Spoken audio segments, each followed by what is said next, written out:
इसमें साफ तौर पर यही बात है कि जब भारतीय जनता पार्टी के सामने सारी पार्टियां बनी हो चुकी है और कांग्रेस जो अपने आप को बहुत साल तक हिंदुस्तान पर शासन करने का दम भरने वाली पॉलिटिकल पार्टी है, उस पॉलिटिकल पार्टी को राजस्थान के अंदर कुकुरमुत्ते के रूप में जो पार्टियां खड़ी हैं उनके साथ अपने आप को खड़ा करना पड़े, तो मैं समझता हूँ कि कांग्रेस का अंतिम दिनों का संकेत।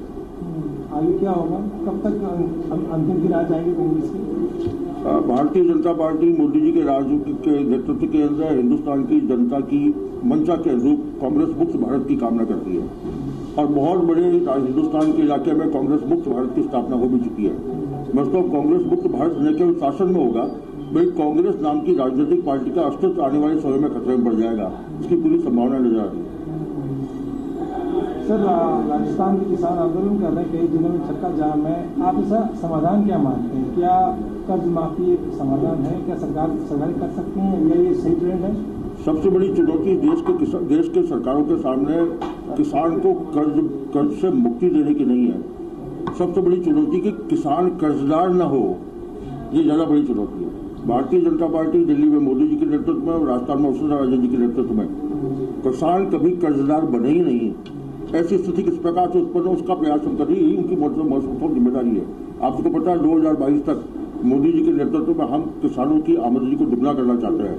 अगर हमने ये चीज को अचीव 2022 तक कर लिया तो मैं समझता हूँ पहली बार और अंतिम रूप से किसान और कर्जे की जो दोस्ती है वो दोस्ती हमेशा के लिए टूट जाएगी। जो भाजपा शासित राज्य है उन्होंने कर्जा माफ किया है, तो क्या राजस्थान की सरकार ऐसा नहीं कर सकती या उसकी मजबूरियां क्या है? अलग अलग राज्यों में अलग अलग स्थितियां हैं, अलग अलग कर्जों की स्थिति है।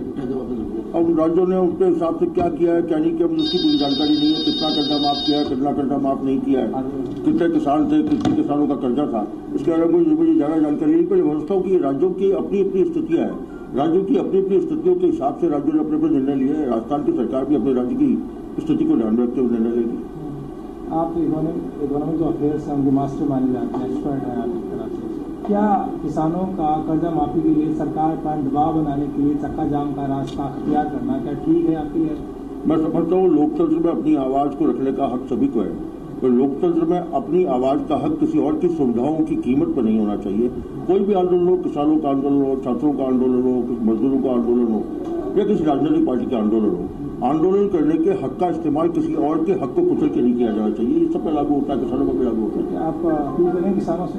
मैं समझता हूँ किसान नहीं, मैं सभी आंदोलन करने वाले और लोकतंत्र पर विश्वास करने वाले लोगों को अपील करता हूँ कि वो आंदोलन करने के अपने हक को इस्तेमाल करने के दरमियान किसी और के हकों का अतिक्रमण नहीं करें।